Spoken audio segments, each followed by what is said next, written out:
Today I'll be showcasing barbecue beef 3 different ways. If you want to start learning how to do some meal prep but don't want to spend all day on a Sunday, I'm going to show you how to go ahead and cook your protein and then use that in 3 different ways so you don't get sick of it by the end of the week. First, we're going to start off by heating 1 tablespoon of olive oil on a medium-high heat pan. We are going to chop half of a white onion, dice that up finely, add that into the pan. Add 1 tablespoon of minced garlic, chop up some bread and butter pickles, or you could use a relish, and add that into the pan.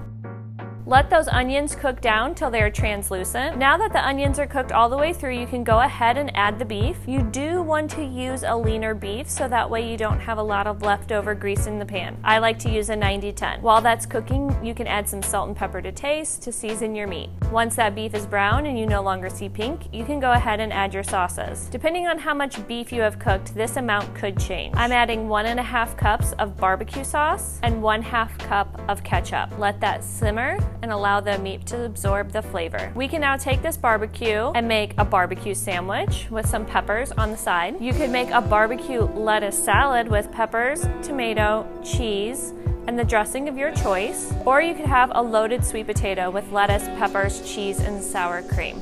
Some students might not know how to efficiently cook a sweet potato, and I want to show you how you can do this in a microwave. First, you want to start off by washing your sweet potato. Go ahead and make a slit down the middle so it doesn't blow up in the microwave. Wrap it up in a paper towel. This could take about 5 minutes for a large sweet potato.